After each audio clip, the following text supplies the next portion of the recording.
안녕하세요. 손가락복음 선교의 지휘자 강사입니다. 오신 것을 진심으로 환영하며 해피 파이브를 열어가도록 하겠습니다. 오늘 증거드린 말씀의 제목은요. 428강 땅이 혼돈하고 공허하며 흑암이 깊음 위에 있고 라는 제목으로 하나님의 말씀을 나눠보는 시간을 갖도록 하겠습니다.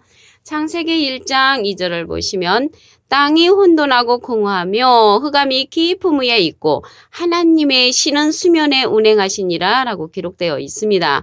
여기에서 땅이 나왔는데요. 땅이 혼돈하고 공허하며 흑암이 깊음 위에 있는 그러한 땅은요. 우리가 밟고 다니는 그러한 땅이 아니겠죠. 전도서 1장 4절에 보시게 되면 한 세대는 가고 한 세대는 오되 땅은 영원히 있도다. 그래서 영원히 있는 그러한 땅은 우리가 밟고 다니는 땅이고요. 오늘 제목에 보니까 땅이 혼돈하다고 했고 공허하다고 했거든요. 혼돈하고 공허를 느끼는 그러한 땅은 사람 땅이죠. 사람 땅. 마태복음 13장 23절을 보도록 하겠습니다. 좋은 땅에 뿌리웠다는 것은 말씀을 듣고 깨닫는 자니 결실하여 혹 100배, 혹 60배, 혹 30배가 되느니라. 그래서 좋은 땅은 무엇을 상징하냐면 말씀을 듣고 깨닫는 자를 상징한다는 것을 알 수가 있습니다.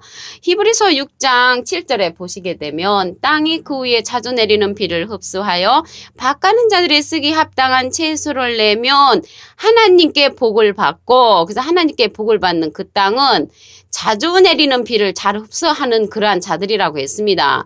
여기서 비는 신명기 32장 2절에 보시게 되면 하나님의 교훈의 말씀을 이제 상징을 합니다. 그래서 하나님께 복을 받는 그러한 땅은 사람 땅이라는 것을 알 수가 있고요.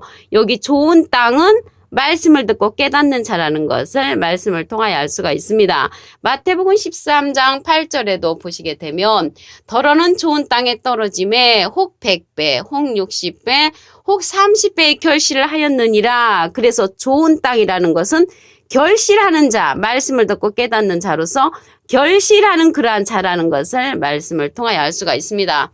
그러면 여기 혼돈하고 공허를 느끼는 땅은 나쁜 땅이죠. 나쁜 땅. 나쁜 땅은 말씀을 못 깨닫는 자로 그렇게 상징이 되는 줄로 믿습니다. 좋은 땅에 관해서 한 기절 더 보도록 하겠습니다.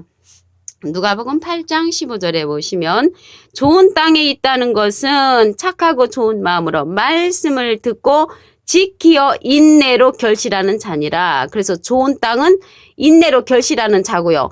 여기 혼돈하고 공허를 느끼는 땅은 결실치 못하는 그러한 자가 되겠죠. 그래서 결실치 못하는 자라는 것을 알 수가 있습니다.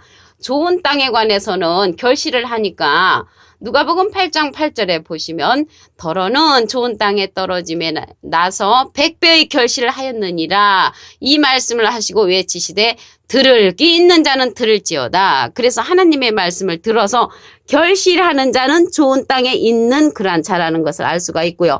반대로 혼돈을 느끼고 공허를 느끼고 흑암이 깊음 위에 있는 땅은 결실치 못하는 자라는 것을 말씀을 통하여 알 수가 있습니다.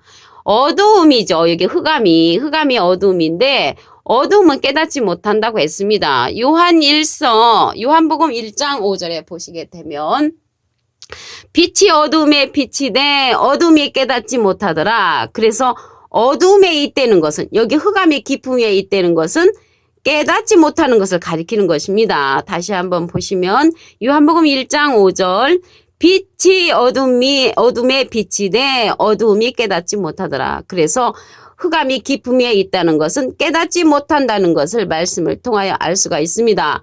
어둠에 있는 것은 깨우침 받지 못하는 자로서 결실을 못하는 자라고 말씀을 통하여 알 수가 있습니다. 계시록 16장 10절을 보도록 하겠습니다. 또 다섯째가 그 대접을 짐승의 보좌에 쏟으니 그 나라가 어두워졌다고 그랬죠. 그 사람들이 아파서 자기 혀를 깨물고 아픈 것과 종기로 인하여 하늘의 하나님을 회방하고 이제 하나님을 해방하는 거는 어둠에 있는 자들이 회방을 하죠. 저희 행위를 해같이 아니하더라. 근데 하나님을 회방한다고 생각 안 합니다. 그들은 하나님을 잘 믿고 있다고 생각을 하지요.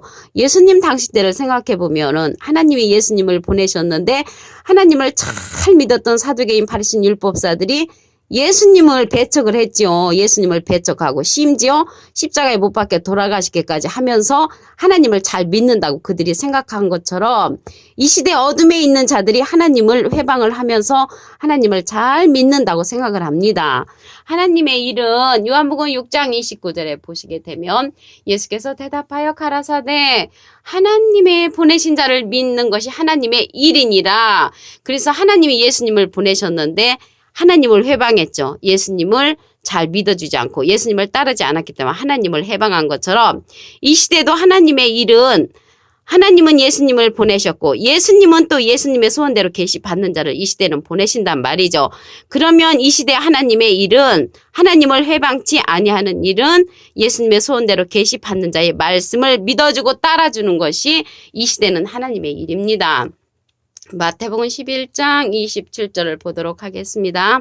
내 아버지께서 모든 것을 내게 주셨으니 아버지 외에는 아들을 아는 자가 없고 아들은 예수님이시죠. 또 아들의 소원대로 계시받는 자, 예수님의 소원대로 계시받는 자가 나왔잖아요. 아버지를 아는 자가 없느니라. 그래서 하나님은 예수님을 보내셨고요. 예수님은 예수님의 소원대로 계시받는 자를 이 시대는 보내주십니다. 왜 그러냐면 하나님은 영으로 계시잖아요. 요한복음 4장 24절에 보시면 하나님은 영이시니 예배하는 자가 신령과 진정으로 예배할지니라. 그래서 예수님도 가시면서 영으로 계시잖아요. 고린도서 3장 17절에 보시면 주는 영이시니 주의 영이 계신 곳에는 자유함이 있느니라. 그래서 하나님과 예수님은 영으로 계시기 때문에 예수님의 소원대로 계시받는 자를 우리에게 보내주심으로 이 시대의 하나님의 일은 예수님의 소원대로 계시받는 자의 말씀을 듣는 것입니다. 흑암이 깊음 위에 있을 때 우리가 이제 예수님의 소원대로 계시받는 자의 말씀을 경험하지 못하고 듣지를 못한다면 흑암이 깊음 위에 있을 수밖에 없어서 하나님을 회방하는 자가 될 수가 있습니다. 계시록에 가서 어두워지는 자, 어둠에 있는 자들은 하나님을 회방을 하면서 하나님을 잘 믿는다고 착각을 하는 것 같이 이 시대도 그럴 수가 있다는 것을 말씀을 드립니다. 요한복음 14장 16절을 보도록 하겠습니다. 내가 아버지께 구하겠으니 예수님 하나님께 부탁을 해서 예수님이 그가 또 다른 보혜사를 너에게 주사 영원토록 너희와 함께 있게 하시리니 저는 진리의 영이라. 그래서 예수님이 하나님께 부탁을 해서 또 다른 보혜사를 우리에게 주신다고 했습니다. 이 또 다른 보혜사가 나왔는데요. 보혜사라는 뜻은 요한일서 2장 1절 그 중간에서부터 보시면 만일 누가 죄를 범하면 아버지 앞에서 우리에게 대언자가 있으니 그랬거든요. 대언자에 조그만하게 3자가 있습니다. 관주 성경에 보시면 그 밑에 해석란에 보혜사라고 기록되어 있습니다. 그래서 이 보혜사는 대언자라는 그러한 뜻을 갖고 있고요. 또 다른 보혜사는 예수님도 보혜사로서 하나님의 대언자이시잖아요. 또 다른 보혜사는 예수님의 대언자로서 또 다른 그런 보혜사가 되는 것이고요. 예수님은 하나님의 대언자로서 보혜사가 되는 것입니다. 그래서 보혜사는 누구냐면 너희와 함께 있게 하시리니 저는 진리의 영이라고 했습니다. 진리는요. 요한복음 17장 17절에 보시면 저희를 진리로 거룩하게 하옵소서 아버지의 말씀은 진리니이다. 그래서 아버지의 말씀이 진리고요. 영이라고 했거든요. 진리의 영. 영은 요한복음 6장 63절에 보시면 살리는 것은 영이니 육은 무익하니라. 내가 너에게 이른 말이 영이여 생명이라. 그래서 생명의 말씀을 갖고 오는 하나님의 진리의 말씀을 갖고 오는 자가 또 다른 보혜사로서 예수님의 소원대로 계시 받는 자라는 것을 말씀을 드립니다. 진리의 영은 진리의 성령이죠. 요한복음 16장 13절을 보도록 하겠습니다. 진리의 성령이 오시면 그가 너희를 모든 진리 가운데로 인도하시리니 그가 자유로 말하지 않고 오직 듣는 것을 말하시며 장래일을 너에게 알리시리라. 그래서 진리의 성령이 예수님이 보내시는 또 다른 보혜사입니다. 그래서 진리의 성령은 모든 진리 가운데로 인도한다고 했습니다. 모든 진리 가운데로 인도하고 장래일을 우리에게 알려주시고요.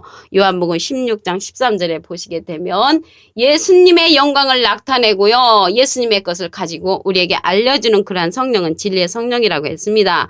예수님은 마태복음 3장 16절에 14절에 보시게 되면 비둘기 같은 성령을 받으셨지요. 그래서 비둘기 같은 성령을 받으신 예수님이 진리의 성령을 우리에게 보내주시는데 그 진리의 성령이 또 다른 보혜사로서 예수님의 소원대로 계시받는 자라는 것을 알 수가 있습니다. 오늘요 여기 말씀에 보니까 하나님의 신은 수면에 운행하신다고 했잖아요. 수면은 물이잖아요. 물. 요한복음 4장 14절을 보도록 하겠습니다. 내가 주는 물을 먹는 자는 영원히 목마르지 아니하리니 나의 주는 물은 그 속에서 영생하도록 솟아나는 샘물이 되리라. 영생하도록 솟아나는 샘물을 예수님이 우리에게 주신 것처럼 이 시대는 진리의 성령을 통해서 모든 진리 가운데로 인도하는 영생이 솟아나는 샘물을 우리가 맛보야 하는 그러한 시대가 된 것입니다. 창세기 1장 2절을 다시 한번 보겠습니다. 땅이 혼돈하고 공허하며 흑암이 깊음 위에 있고 하나님의 신은 수면에 운행하시니라. 그래서 하나님의 신은 수면에 운행하시니까 수면은 이제 말씀을 상징을 하죠. 말씀 가운데 운행하시는 그런 하나님의 말씀을 알 때 우리가 공허함을 느끼지 않고 혼돈을 느끼지 않는 것입니다. 좋은 땅에 관한 말씀을 보겠습니다. 마태복음 13장 23절을 보시면 좋은 땅에 뿌리왔다는 것은 말씀을 듣고 깨닫는 자니, 그래서 말씀을 듣고 깨닫는 자가 좋은 땅이면 혼돈을 느끼고 공허함을 느끼고 흑암이 깊음 위에 있는 땅은 깨닫지 못하는 자라는 것을 말씀을 통하여 알 수가 있습니다. 누가복음 8장 15절을 보겠습니다. 좋은 땅에 있다는 것은 착하고 좋은 마음으로 말씀을 듣고 지켜 인내로 결실하는 자니라. 그래서 좋은 땅은 인내로 결실하는 자니까 혼돈하고 공허한 그러한 땅은 결실지 못하는 자라는 것을 말씀을 통하여 알 수가 있습니다. 어둠에 있으면 깨닫지 못한다고 했습니다. 요한복음 1장 5절에 보시면 빛이 어둠에 빛이 돼 어둠이 깨닫지 못하더라. 그래서 흑암이 깊음 위에 있는 것은 깨닫지 못하는 자는 흑암 위에 깊이 깨우침을 받지 못하는 자라는 것을 알 수가 있습니다. 어두워지면 하나님을 회방한다고 했습니다. 계시록 16장 10절을 보겠습니다. 또 다섯째가 그 대접을 짐승의 보좌에 쏟으니 여기 짐승이 나왔는데요. 짐승이 아니죠. 계시록 13장 18절에 보시게 되면은 짐승의 수를 세어보라. 그 수는 사람의 수니 666이라고 그랬죠. 그래서 짐승 같은 사람을 가리키는 거지 진짜 짐승이 아니죠. 이러한 자들은 하나님을 회방한다고 했습니다. 어두워지는 자는 깨닫지 못하는 자라고 요한복음 1장 5절에 말씀을 드렸습니다. 그러면 이 시대는요, 우리가 어둠에 있지 않고 밝은 빛에 거하려면 예수님의 소원대로 계시받는 자의 말씀을 들어야 합니다. 마태복음 11장 27절을 보도록 하겠습니다. 내 아버지께서 모든 것을 내게 주셨으니 아버지 외에는 아들을 아는 자가 없고 아들과 또 아들의 소원대로 계시받는 자에는 아버지를 아는 자가 없느니라. 그래서 하나님은 영으로 계시고요. 예수님도 영으로 계시니까 이 시대는 예수님의 소원대로 계시받는 자를 우리에게 보내주시는 것입니다. 계시록 19장 10절에 보시게 되면은 예수의 증거는 대언의 영이라. 그래서 대신 예수님의 소원대로 계시받는 자를 통해서 우리에게 이 시대는 알려주시는 것입니다. 요한복음 6장 29절에 보시게 되면 보낸 자를 믿는 것이 하나님의 일이라고 했습니다. 하나님은 예수님을 보내셨고요. 예수님은 예수님의 소원대로 계시받는 자를 우리에게 보내주셨으므로 이 시대는 예수님의 소원대로 계시받는 자를 믿는 것이 하나님의 일이라고 말씀을 드립니다. 그 자가 또 다른 보혜사로 나타납니다. 요한복음 14장 16절을 보시면 내가 아버지께 구하겠으니 그가 예수님이 또 다른 보혜사를 너에게 주사 영원토록 너희와 함께 있게 하시리니 저는 진리의 영이라. 그래서 진리의 성령은 아들의 소원대로 계시받는 자가 되는 것이고요. 진리의 성령이 오시면 모든 진리 가운데로 인도한다고 했습니다. 요한복음 16장 13절을 보시면 진리의 성령이 오시면 그가 너희를 모든 진리 가운데로 인도하시리니 그가 자의로 말하지 않고 오직 듣는 것을 말하시며 장래 일을 너희에게 알리시리라. 모든 진리 가운데로 인도하는 진리의 성령의 말씀을 듣는 것이 이 시대는 흑암에서 벗어나는 그러한 길인 것을 알 수가 있습니다. 하나님의 신은 수면에 운행하신다고 했거든요. 그래서 수면은 말씀이지요. 요한복음 4장 14절에 보시면 내가 주는 물을 먹는 자는 영원히 목마르지 아니하리니 나의 주는 물은 그 속에서 영생하도록 솟아나는 샘물이 되리라. 영생하도록 솟아나는 샘물은 예수님의 소원대로 계시 받는 자를 통해서 이 시대는 들을 수가 있는 것입니다. 오늘 428강 땅이 혼돈하고 공허하며 흑암이 깊음 위에 있구라는 제목으로 하나님의 말씀을 나눠보는 시간을 가졌습니다. 감사합니다.